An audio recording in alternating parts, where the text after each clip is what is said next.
Hello students, very good morning. आज हम discuss करेंगे राइजोपस स्टोलानिफर के लाइफ साइकिल को। ठीक है, तो देखो, राइजोपस स्टोलानिफर जो है इसको कॉमनली ब्लैक ब्रेड माउल्ड भी कहा जाता है, या इसको हम कॉमन ब्रेड माउल्ड भी बोलते हैं। इसकी जो स्पीसीज होती हैं वो हेट्रोथैलिक होती हैं।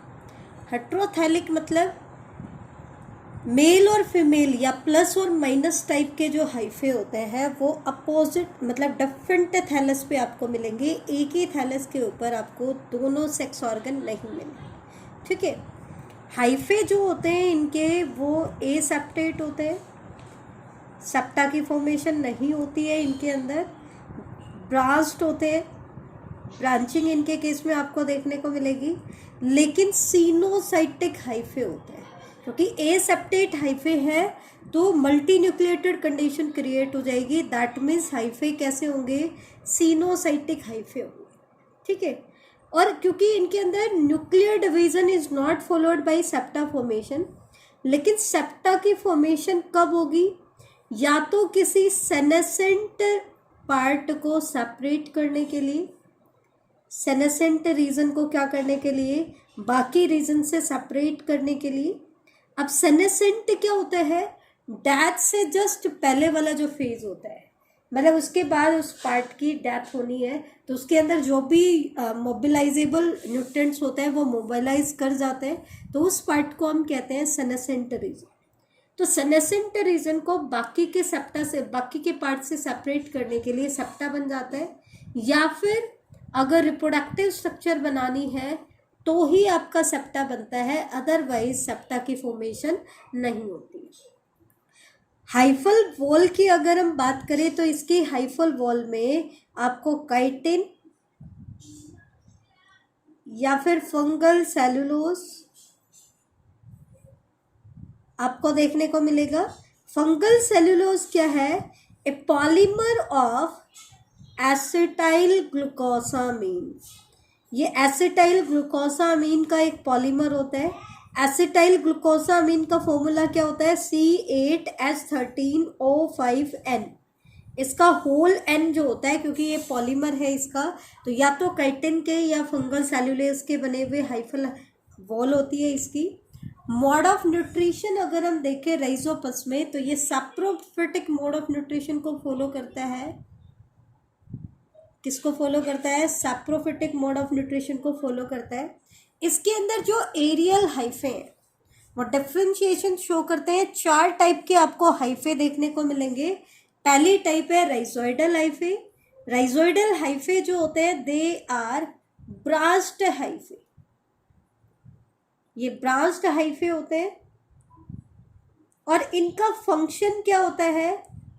जैसे कि नाम से ही पता चल रहा है, राइजोइडल।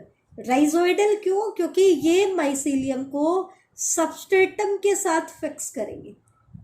दे fix mycelium to the substrate.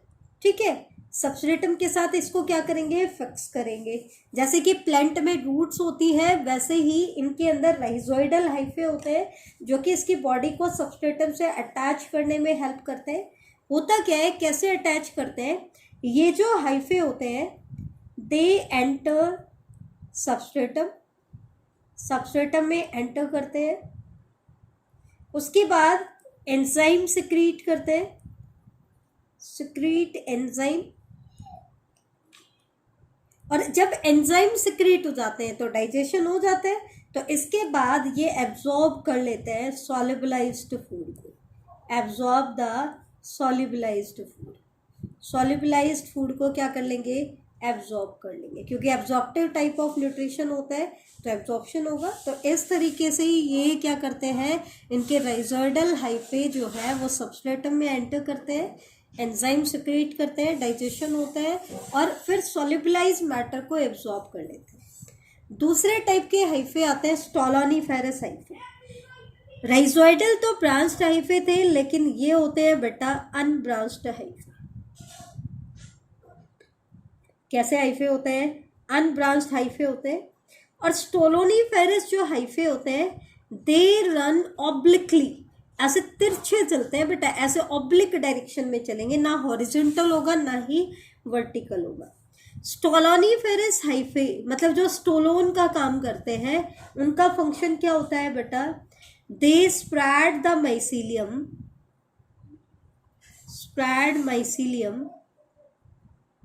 Over the substratum. Mycelium को सबस्ट्रेटम के ऊपर क्या कर देते हैं? स्प्रेड कर देते हैं। ठीक है, राइजोइडल तो उसको सबस्ट्रेटम के साथ कनेक्ट करेंगे और ये उसको स्प्रेड करेंगे। नेक्स्ट आता है स्पोरेंजिफेरस हाइफे। ये जो हाइफे होते हैं ये अनब्रांच्ड हाइफे हैं। ये भी कैसे हैं? अनब्रांच्ड हाइफे आपके हैं। ये हाइफे नेगेटिवली जियोट्रॉपिक होते हैं, मतलब ऊपर की तरफ ग्रो करेंगे,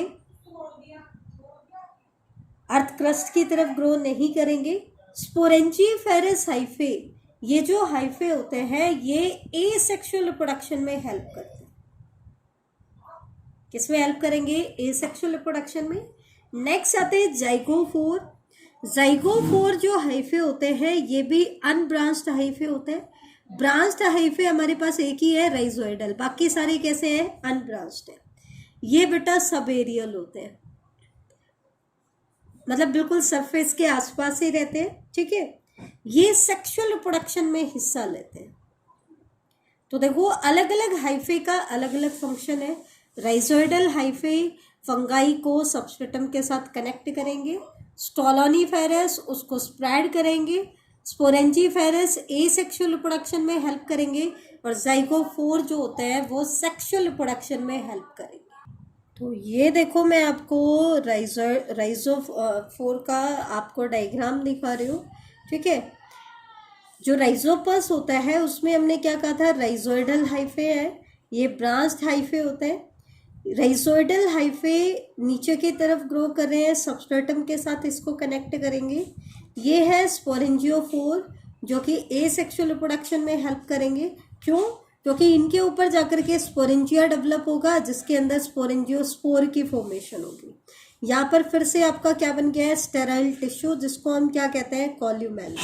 ठीक है बेटा, राइजोपस और म्यूकर में क्या डिफरेंस है? इनके केस में जो राइजोइडल हाइफे है और स्पोरेंजियोफोर है, दे अराइज फ्रॉम द नोड। वो कहाँ से अराइज हो रहे हैं? नोड से। जबकि म्यूकर में वो कहीं से भी अराइज हो जाते हैं। तो ये चीज़ आप ध्यान रखना। राइजोपस जो होता है इसमें कोई भी मोटाइल या फ्लैजिलेटेड स्टेज प्रेजेंट नहीं होती है, ये भी आपको ध्यान रहे। अब हम आते हैं इनके अंदर रिप्रोडक्शन को लेकर के। तो रिप्रोडक्शन तीनों मेथड यहाँ पर आपको देखने को मिलेंगे, asexual reproduction, vegetative reproduction and sexual. अगर हम बात करें वेजिटेटिव रिप्रोडक्शन की तो वो तो इसमें होती है बाय फ्रेगमेंटेशन। एसेक्सुअल रिप्रोडक्शन की अगर हम बात करें तो या तो स्पोरेंजियोस्पोर बनेंगे या क्लेमाइटोस्पोर या ओइडिया। स्पोरेंजियोस्पोर जैसे कि हमने पहले भी कहा था कि ये एंडोजीनस ऑरिजिन के होते हैं, तो इनमें इनकी जो फॉर्मेशन होती है वो प्रोटोप्लाज्म के डिवीजन से होती है। That means protoplasm of sporangium undergo mitosis, और उसकी वजह से मल्टी न्यूक्लिएटेड स्पोरेंजियोस्पोर आपके बन जाते हैं। क्लेमाइटोस्पोर जैसा कि हमने पहले भी कहा था कि ये अनफेवरेबल कंडीशंस में बनते हैं, और क्लेमाइटोस्पोर आपके कैसे होते हैं? थिक वोल्ड होते हैं, ड्राई कंडीशंस में बनेंगे। ओइडिया या अर्थ्रोस्पोर की अगर हम बात करें तो ये ऐसे लिक्विड मीडिया में बनते हैं which is rich in sugar and acidic pH. हमने कहा था शुगर, सॉल्ट्स, इनकी कंसेंट्रेशन ज़्यादा हो तो वहाँ पे क्या बनते हैं? ओइडिया या अर्थ्रोस्पोर बनते हैं। ये जो स्पोर है दे मल्टीप्लाई बाय बडिंग, ये बडिंग से मल्टीप्लाई करते हैं, जैसे कि हमारा ईस्ट मल्टीप्लाई करता है। और जब ये बडिंग करते हैं तो कई बार टोरुला स्टेज भी इनके केस में बन जाती है। अगर हम बात करें सेक्सुअल रिप्रोडक्शन, तो सेक्सुअल रिप्रोडक्शन इनके केस में होती है गैमेटेंजियल कॉपुलेशन मेथड से। तो रहीजोपस के अंदर जो सेक्सुअल रिप्रोडक्शन होती है बेटा बहुत इंपॉर्टेंट है, आपको बहुत अच्छे से रिवाइज करना है, ध्यान रखना। तो it is initiated by telomorphic reaction. ध्यान रहे इनके अंदर सेक्सुअल रिप्रोडक्शन को इनिशिएट कौन करता है? टीलोमॉर्फिक रिएक्शन करती है। एक्चुअल में देखा जाए तो टीलोमॉर्फ क्या होता है? ये एक सेक्सुअल रिप्रोडक्शन की स्टेज होती है। ठीक है, टिपिकली ए फ्रूटिंग बॉडी टाइप की एक स्ट्रक्चर होती है जिसमें फ्रूटिंग बॉडी बनती है। तो क्योंकि अगर इस रिएक्शन की वजह से इनके केस में सेक्सुअल रिप्रोडक्शन होता है तो इस रिएक्शन को हम क्या कहते हैं, टीलोमॉर्फिक रिएक्शन कहते हैं। ठीक है, होती कैसे है सेक्सुअल रिप्रोडक्शन, तो वो देखो। सबसे पहले क्या होता है, दो अपोजिट स्ट्रेन के हाइफे होते हैं, एक प्लस टाइप का और एक माइनस टाइप का। सबसे पहले क्या है कि ये दोनों पास पास आते हैं, क्लोज एसोसिएशन में आते हैं,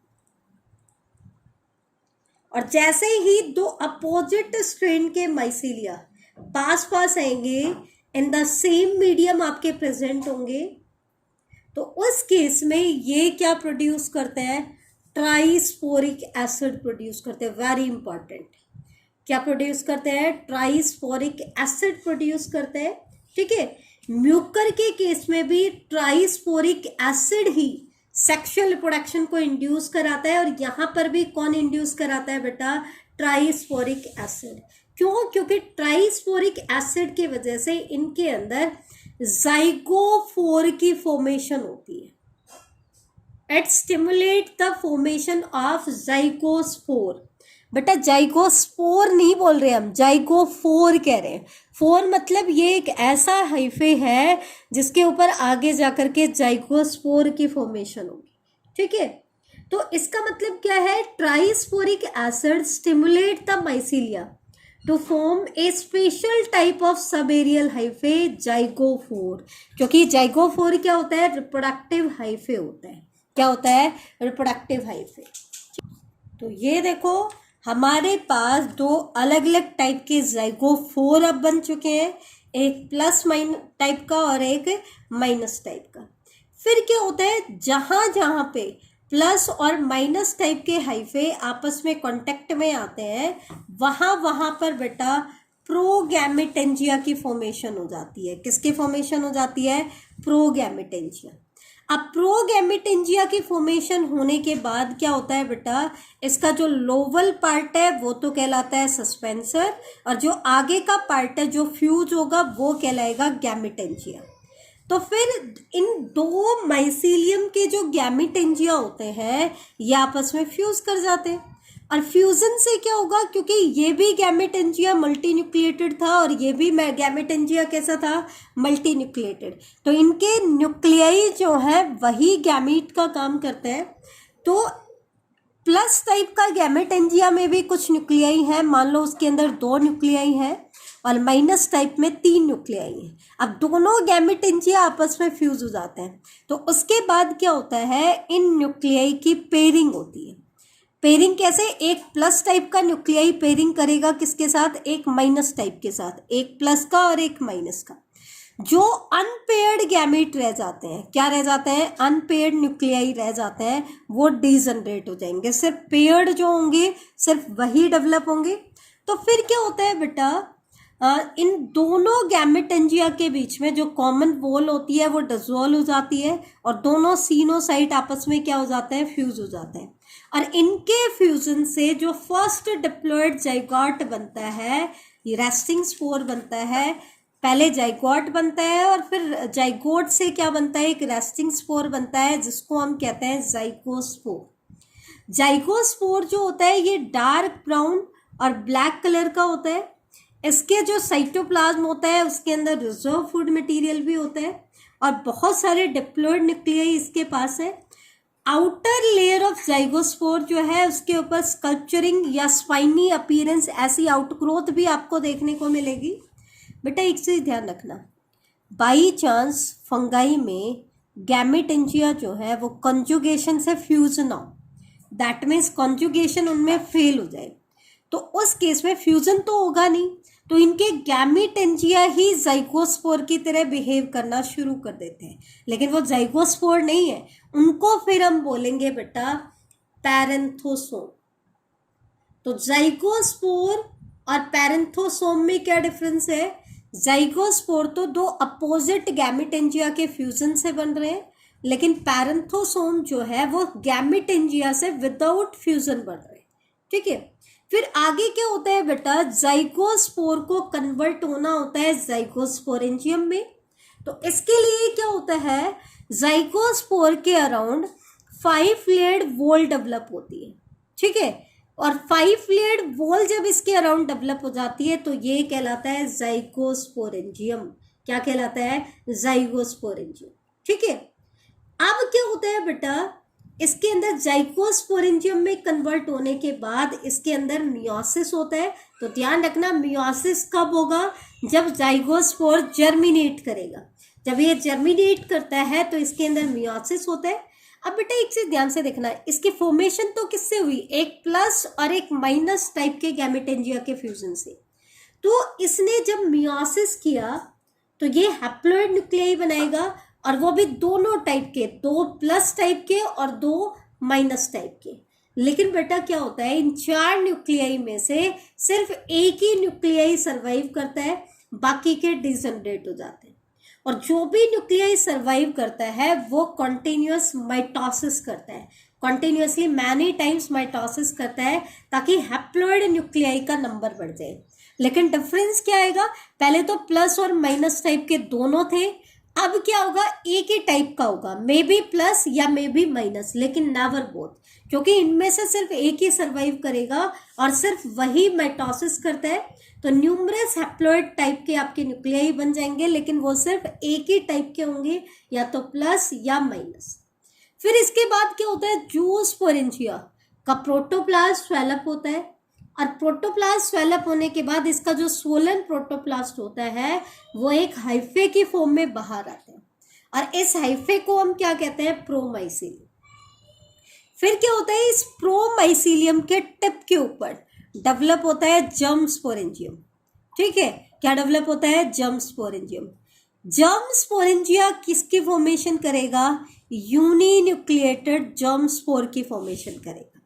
और जैसे ही इसमें स्पोर की फॉर्मेशन हो जाती है तो ये स्पोर्स डिस्पर्स होंगे with the help of air current, और स्पोर डिस्पर्स होने के बाद जब ये स्पोर जर्मिनेट करते हैं तो ये एक न्यू माइसीलियम की फॉर्मेशन कर लेते हैं। तो ये थी बेटा आपकी राइजोपस की लाइफ साइकिल।